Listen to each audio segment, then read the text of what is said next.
বাহ বাহ গদাধর, কি সুন্দর গাইছিস রে, হরি বল হরি বল।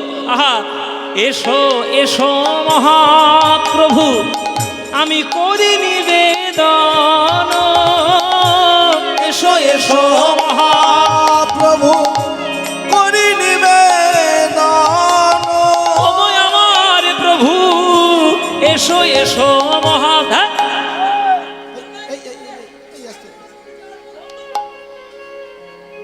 সর্বনাশ, ছি ছি ছি ছি ছি ছি, সর্বনাশ করে দিলি রে। কথা বলছি কি হয়েছে প্রভু, আমি ভুল গাইলাম? নিত্যানন্দ বলছে ভুল গাছনি, তুই ঠিকটাই গাইলি কেন?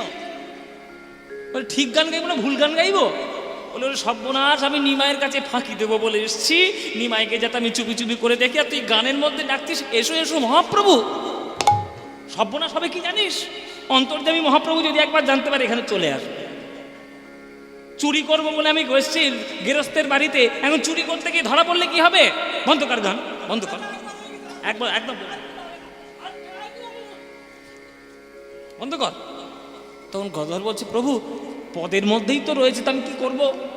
পদাবলীর মধ্যেই তো রয়েছে এসো এসো মহাপ্রভু করি নিবেদন, হ্যাঁ তা আমি কি করব? বলে যেখানে যেখানে নিমায়ের নাম আছে মহাপ্রভু বসেছে সেখানে হুম করে গাইবে। যেখানে যেখানে নিমায়ের নাম আছে, আশ্চর্য। বলে সেখানে হুম করে গাইবি, হুম করে বলে দিবি, মুখ মুখ মুখ উচ্চারণই করবি না। হ্যাঁ ঠিক আছে, তাহলে এসো এসো করি নিবেদন, এসো এসো করি নিবেদন, ভোগ মন্দিরে প্রভু করো আগমন, ভজপতি তো ধারণ, শ্রী গৌর হরি ভজপতি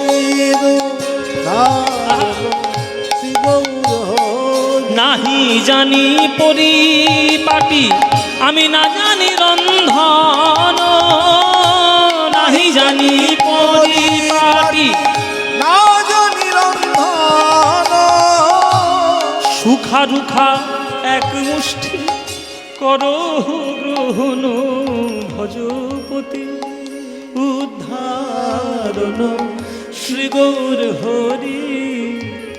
আমি ভিক্ষা করে এনেছি হে, আমি ভিক্ষা করে এনেছি হে, আমি ভিক্ষা করে এনেছি ওগো তোমার ভক্তের দ্বারে দ্বারে ভিক্ষা করে এনেছি হে, তোমার ভক্তের দ্বারে দ্বারে ভিক্ষা করে এনেছি ওগো তোমার ভক্তের দ্বারে, যে ভক্ত তোমায় ভালোবাসে তোমার ভক্তের দ্বারে দ্বারে, যে ভক্ত তোমার ভালোবাসে তোমার ভক্তের দ্বারে দ্বারে, যে ভক্ত তোমার ভালোবাসে তোমার ভক্তের দ্বারে দ্বারে, যে ভক্ত তোমার ভালোবাসে। সুখা রুখা এক মুষ্টি করহ গ্রহণ, ভজপতি তুধারণ, শ্রী গৌর হরি ভজপতি। শ্রী গৌর হরি। বামে প্রিয় গদাধর আরে দক্ষিণে নিতাই গো, বামে প্রিয় গদাধর দক্ষিণে নিতাই গো, বামে প্রিয় গদাধর আরে দক্ষিণে নিতাই, আর মধ্য আসনে বসলেন। বলা যাবে নাকি? চৈতন্য গোসাই সর্বনাশ বললেই তো শেষ। নিত্যানন্দ কটমট করে তাকে বল তুই একবার, তুই বলে দেখ আমার সামনে তুই বল, কিন্তু আর কি বলা যায়? এই পাখাটা বন্ধ করো তো, বলা কি যায়? বামে প্রিয় গদাধর দক্ষিণে নিতাই আর মধ্য আসনে বসলেন। হ্যাঁ তাহলে বামে প্রিয় গদাধর দক্ষিণে নিতাই গো, বামে প্রিয় গদাধর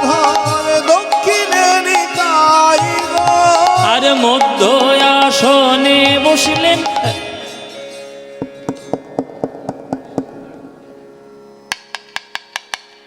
কে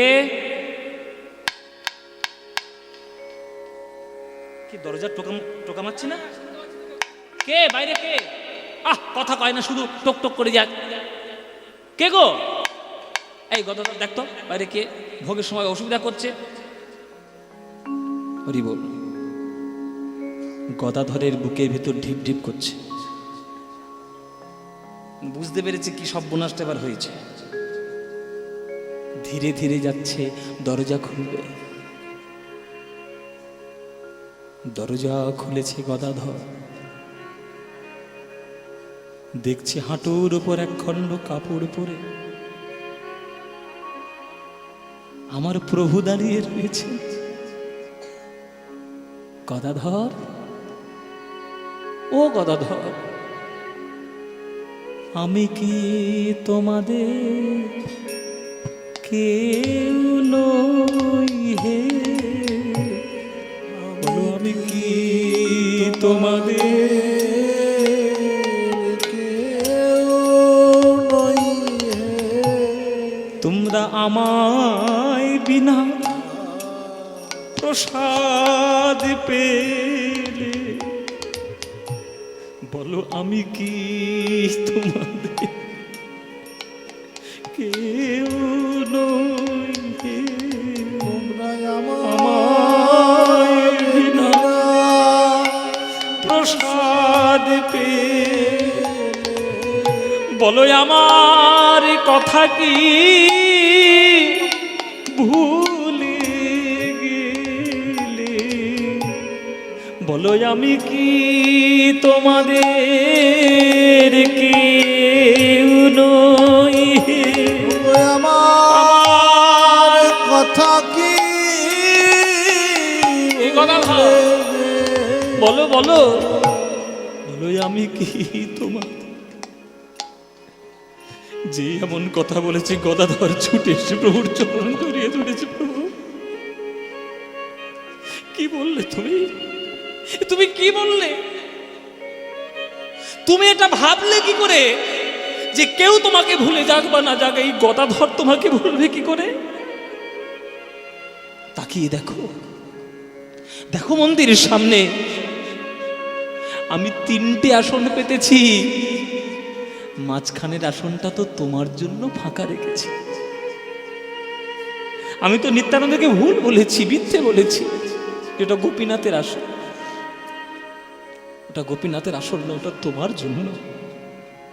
এসো প্রভু দয়াল গৌর, এসো প্রভু আমার দয়াময়। আমরা যাই করি না কেন গৌর ছাড়া তোমাদের কেউ নাই। বসো তুমি ওই আসনে। মহাপ্রভুকে হাত ধরে ডেকে নিয়ে গেলেন, মাঝখানের আসনটিতে বসালেন। আসন পূর্ণ হলো, তাহলে গানও পূর্ণ হবে। আর হু হু করার কোনো জায়গাই নেই। এবার পূর্ণ গান গাও। বামে প্রিয় গদাধর, আরে দক্ষিণে নিতাই গো। বামে প্রিয় গদাধর, দক্ষিণে নিতাই গো। আরে মধ্য আসনে বসিলেন চৈতন্য গোসাই। হরি বল হরি বল। মধ্য আসনে বসলেন চৈতন্য গোসাই। ওগো আজ ভোগ মন্দির আলো হলো, ভোগ মন্দির আলো হলো, ওই ভোগ মন্দির আলো হলো, ভোগ মন্দির আলো হলো। ওই 3 প্রভুর অঙ্গ 6টায় ভোগ মন্দির আলো হলো। 3 প্রভুর অঙ্গ, ওই গদাধর চৈতন্য নিতাই 3 প্রভুর অঙ্গ 6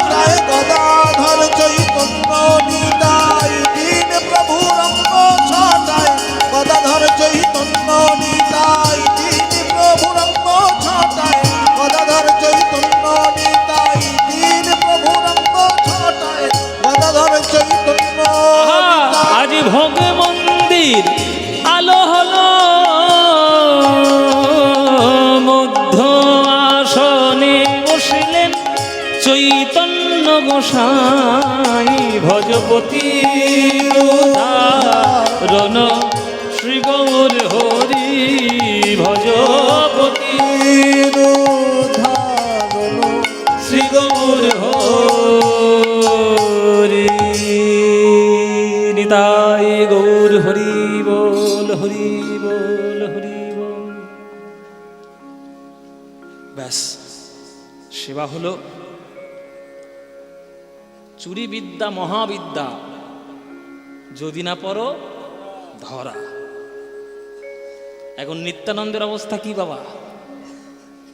মুখটা নিচু করে যতক্ষণ প্রসাদ পেল একটাও মুখ থেকে সাড়া নেই, কেননা ধরা পড়ে গেছে। চুরি করে দেখতে এসেছিল প্রভুকে, এখন ধরা পড়ে গেছে, কথা তো বলতে পারবে না, সে মুখ তো নাই, চুপচাপ সেবা করে নিল। মহাপ্রভু ভোগ প্রসাদ সেবা করলেন, কোনো কথা বললেন না, আচমন করে এলেন, সমস্ত কিছু কার্য সমাধা করে গোপীনাথের মন্দিরের সামনে এলেন, মানে গোপীনাথের বিগ্রহের সামনে এলেন। নিত্যানন্দের হাতটা নিলেন আর নিজের হাতে রাখলেন। দাদা, সামনে গোপীনাথ রয়েছে, এই গোপীনাথের হাত সামনে আমার হাত ধরে তুমি কথা দাও, আর জীবনে তুমি পুরীতে কোনোদিন আসবে না।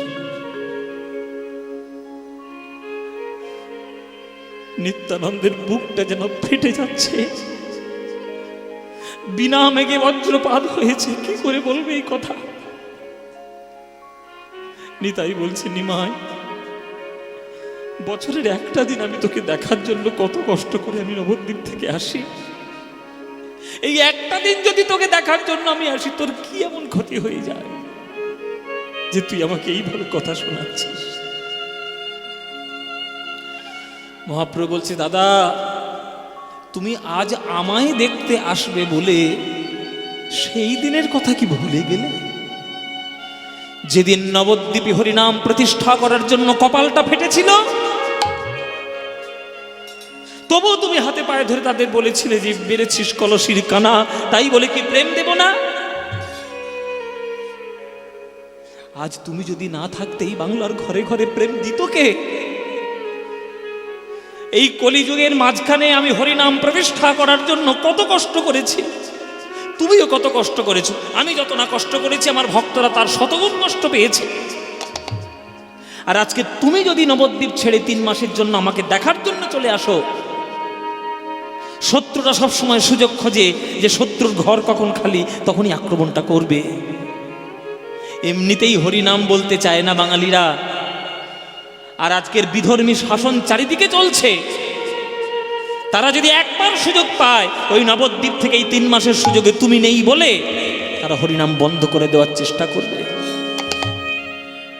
যে ঘরে ঘরে গিয়ে হরিনাম আমরা প্রতিষ্ঠা করলাম, সেটা যদি বন্ধ হয়, বলো দাদা, আমাকে দেখার বেশি সুখ না হরিনাম বন্ধ হয়ে গেলে বেশি সুখ হবে? তাই তোমার হাত ধরে তুমি আমার কথা দাও দাদা, নিজের ভালোর জন্য নয়, নিজের সুখের জন্য নয়। তুমি তো সন্ন্যাস, তুমি তো সন্ন্যাসী, জানো তুমি সন্ন্যাসীর ধর্ম কি? কায় মন বাক্য, দেহ দিয়ে মন দিয়ে বাক্য দিয়ে সদা সর্বদা যেন জগতের কল্যাণ চিন্তা হয়। বলে তুমি আর আসবে না। মায়েরা, এই কথাটা বলতে গিয়ে নিত্যানন্দের বুক যেন ফেটে যাচ্ছে, চৌচির হয়ে যাচ্ছে, কিন্তু কিচ্ছু করার নেই। গোপীনাথের সামনে হাত ধরে মহাপ্রভুর সামনে কথা দিলে, ওরে নিমাই রে, আমি না এলে যদি তোর সুখ হয়, নে ভাই, আমি বুকের উপর পাথর জড়িয়ে নিলাম। আজ এই গোপীনাথের সামনে আমি কথা দিলাম, ওরে নিমাই রে, আমি আর কোনোদিন জীবনে তোকে দেখার জন্য পুরীতে আর আসবো না। যেই এমন কথা বলেছে, আজ গদাধর এসে নিতাইয়ের চরণে জড়িয়ে ধরেছি। কি বললে প্রভু নিতাই? তুমি কেন এইভাবে কথা দিলে গোপীনাথের সামনে? ও গো দাদা গো, এই একটা দিনের জন্য তুমি আসতে, আরে তোমার কাছে আমি আমার মনের কথা বলি, আমি আমার মনটাকে শান্ত করতাম। কেননা সারা বছর তোমার এই নিমাই কি লীলা করছে এইটা কিন্তু আমি সারা বছরের মনের মধ্যে জমিয়ে রাখতাম। এই তুমি এলে তোমার কাছে বলে আমার মনটা হালকা হতো। আমি কি করবে এবার তুমি বলো। প্রভু তখন আশীর্বাদ দিচ্ছে, গদাধর তুমি এত চিন্তা করছো কেন? মনের কথা মনের মধ্যে লুকিয়ে রাখো। আবার যখন আমরা সবাই মিলে আসব তখন আবার সেই মনের কথা তো জগতের কাছে বলতে হবে। এই গোপীনাথ সামনে আমি তো কথা দিলাম, গঙ্গাধর এসেছিল বলে পাঠিয়ে দিয়েছি, আমি কিছুদিনের মধ্যেই তাদের মধ্যে যাব আমার অংশরূপে। আমি আবার জগতের মধ্যে প্রকাশ হব আমার অন্য স্বরূপ নিয়ে, শ্রীনিবাস আচার্য রূপে। এই দাদা নিতাই হবে নরোত্তম দাস ঠাকুর রূপে। আর গদাধর তোমার আবার পুনর্জন্ম হবে রামচন্দ্র কবিরাজ রূপে। এই রামচন্দ্র কবিরাজ রূপে এলেই আমরা তিন ভাই মিলে আবার সেই প্রেমের বন্যা বাংলার মধ্যে ছড়িয়ে দেব। যাও। মহাপ্রভু সেদিন কথা দিয়েছিলাম আমি আবার আসব। তাই মহাপ্রভুর স্বরূপ, মহাপ্রভুর অংশ অবতার আবার এসেছিলেন। নবদ্বীপ নদিয়া জেলাতেই জন্মগ্রহণ করেছিলেন, নবদ্বীপে নয় কিন্তু নদিয়া জেলার মধ্যেই চাকন্দি গ্রাম, শ্রীনিবাস আচার্য রূপে। শ্রীনিবাস আচার্যের কথা এখানে আমি করেছি, আমি লীলা করে গেছি, আমার মনে থাকে মোটামুটি সব কিছু, যে কোথায় কি করেছি না করেছি, বিশেষ করে যেখানে ভালোবাসার আসর সেখানে। সে শ্রীনিবাস আচার্য রূপে মহাপ্রভু এসেছিলেন, নরোত্তম দাস ঠাকুর রূপে এসেছিলেন নিত্যানন্দ, আর রামচন্দ্র কবিরাজ ঠাকুর রূপে এসেছিলেন আমার এই গদাধর। এই গদাধর রামচন্দ্র কবিরাজ রূপে জন্ম নিয়ে গুরু ভক্তি প্রতিষ্ঠা করেছিল জগতের মাঝখানে, গৌড়ীয় বৈষ্ণব সমাজে ভক্তদের মাঝে। সেই রামচন্দ্র গদাধরের পুনর্জন্ম, সেই কথাই আজকের আমরা সাধন করব। চলো তাহলে গদাধর পুনর্জন্ম রূপে রামচন্দ্র কবিরাজ রূপে জন্মগ্রহণ করলেন আমাদের বাংলায়। কোথায়? মুর্শিদাবাদ জেলার বুধরি গ্রাম, ভগবানগোলা থানার অন্তর্গত বুধরি গ্রামে এই জন্মগ্রহণ করলেন রামচন্দ্র। মায়ের নাম সুনন্দা দেবী, পিতার নাম চিরঞ্জীব সেন। সেই চিরঞ্জীবের বাড়িতে সুনন্দা দেবীর গর্ভে গদাধর পুনর্জন্মরূপে জন্মগ্রহণ করলেন।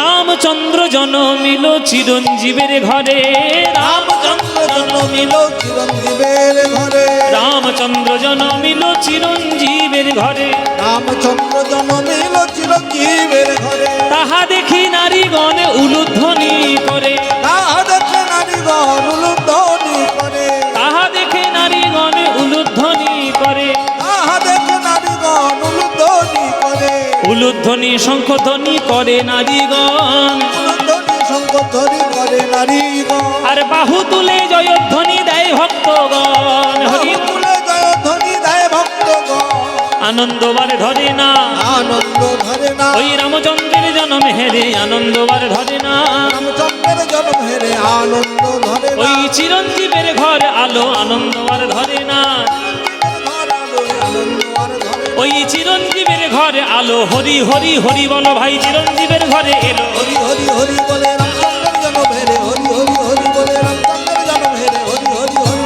রামচন্দ্রের জন্ম হেরে, হরি হরি হরি বলো। আনন্দ ধরে না, আনন্দ ধরে না, আনন্দ ধরে না। ও মায়েরা, ঘরে যদি একটা নাতি নাতনি হয়, দাদু দিদার মনে আনন্দ হয় না? আহা গো, বংশ রক্ষার জন্য নাতি এসছে, হ্যাঁ, আর এত সুন্দর দেখতে, একেবারে দুধি আলতা গায়ের রং, কি সুন্দর টকটক করছে, দেখো মুখের দিকে তাকালেই তোমার মুখে একবার শান্তি হয়ে যাবে। এই যেমন নাতি, আরে মুখটা দেখে নাও মায়েরা, কি সুন্দর ছেলে হয়েছে। ও মায়েরা, ছেলে হলেই আনন্দ হয়। তোমাদের এই যে আশেপাশে যে এই গ্রামে এই যে পাড়া প্রতিবেশী যদি ছেলে হয়, আনন্দ হয় না? কি গো মায়ের, আনন্দ হয় কি না? তা এত যদি আনন্দ, ঘুমটা দিচ্ছে কি করে? ঘুমের ছিঁড়িটা দেখো, শুধু ঘাড় ভাঙবে এইবার। ওই দেখো, হ্যাঁ, তোমার ঘাড় ভেঙে গেলে কাকা ধরবে আমার। কি গাইলি বাবা, ঘাড় ভেঙে দিলি? ওঠে বসনের গায়ে জল গঙ্গা জল ছড়া দেবো একবার, ওটো। কি গো মায়েরা, তোমাদের আনন্দ হয় কি না? হয়। তাহলে ছেলে হলে আনন্দ হয়, আর মেয়ে হলে? যদি একবার না বলেছে আজের ব্যবস্থা করে দিতাম তোমাদের। ছেলে হলেও যেমন আনন্দ হবে, তেমন মেয়ে হলেও একদমই আনন্দ হবে, অবশ্যই আনন্দ হবে। ছেলে মেয়ে জগতে দুটোই ভাবে সমান। হ্যাঁ, নারায়ণ যেমন ছেলে হলে আমরা আশীর্বাদ করি, মেয়ে হলে আশীর্বাদ করবেন যেন ঘরে লক্ষ্মীমা এসছে, তাই না? জন্ম নিল রামচন্দ্র সুনন্দা দেবীর গর্ভ থেকে, জন্ম নিয়ে বড় হচ্ছে। এর মধ্যে এই 5-7 বছর মোটামুটি বয়স হয়েছে রামচন্দ্রের। আবার সুনন্দা দেবী হলেন গর্ভবতী, মানে দ্বিতীয় সন্তান আবার তার গর্ভে এলো। কিন্তু এইটাই হলো তার কাল, এটাই তার কাল হলো। মায়েরা, দ্বিতীয় সন্তান তার গর্ভে, 8ম মাস তিনি গর্ভধারণ করছেন। ঠিক সেই সময়ে কাল হলো তার বিপরীত ভাগ্যে। সুনন্দা দেবীর স্বামী চিরঞ্জীব সেন মৃত্যুবরণ করলেন।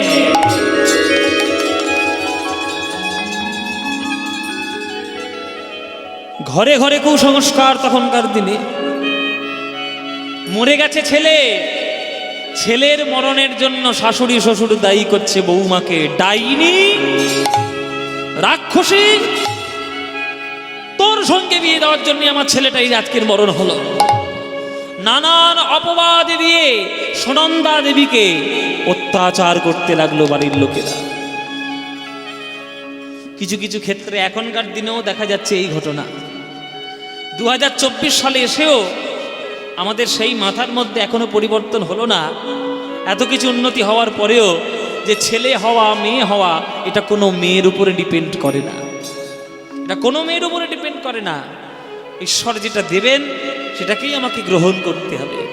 ছেলে হোক মেয়ে হোক, বা কারোর যদি মরণ হয়ে যায়, কেউ কারোর মরণের জন্য যে দায়ী নয়, এটা এখনকার দিনে এখনো আমরা বুঝতে পারলাম না। গীতা পড়ার পরেও, ভাগবত পড়ার পরেও, শাস্ত্র পড়ার পরেও কারোর মরণের জন্য আমরা এখনো কাউকেই দায়ী করে রাখি। অত্যাচার বাড়তে বাড়তে এতটাই বেড়ে গেল বাবা, যে ওই 8ম মাস গর্ভধারণ করছে মেয়েটি, ঘাড় ধাক্কা দিয়ে বাড়ির লোকেরা ওই মেয়েটাকে বড় ছেলেটার হাতে ধরিয়ে দিয়ে, মানে রামচন্দ্রকে হাতে ধরিয়ে দিয়ে ঘাড় ধাক্কা দিয়ে অর্ধেক রাত্রে বের করে দিল। বাড়ির থেকে দূর হয়ে যা কুলঘাতি, সর্বনাশী কোথাকার। শ্বশুর বাড়ি থেকে বিতাড়িত হলেন আমার সুনন্দা দেবী, সুনন্দা মা। ও মায়েরা, শ্বশুর বাড়ি যদি তাড়িয়ে দেয় তাহলে তোমাদের আশ্রয়স্থল কোথায় হবে? কোথায় হবে মায়েরা? একবার শেষ চেষ্টা করে দেখতে পারো, গাছতলাটা নেওয়ার আগে নিজের বাপের বাড়ি একবার ঘুরে দেখে আসতে পারো। সুনন্দা দেবী বাপের বাড়ি এলেন। বাবার নাম হচ্ছে দামোদর পণ্ডিত। বাস কোথায়? বর্ধমান জেলার শ্রীখণ্ড গ্রাম। শ্রীখণ্ড গ্রাম বিরাট বড় গ্রাম, আর তখনকার দিনে বিরাট বড় শিক্ষিত মানুষদের বাস। এই দামোদর পণ্ডিত ছিলেন ওই শ্রীখণ্ড গ্রামের শাক্ত পণ্ডিত, মানে কালী ঠাকুরের উপাসক। হ্যাঁ, শাক্ত পণ্ডিত। তার বাড়িতে এসে, নিজের বাড়িতে এসে সুনন্দা দেবী বাবার পায়ে আছাড় খেয়ে বললেন, বাবা, এমন বাড়িতে বিয়ে তুমি দিলে।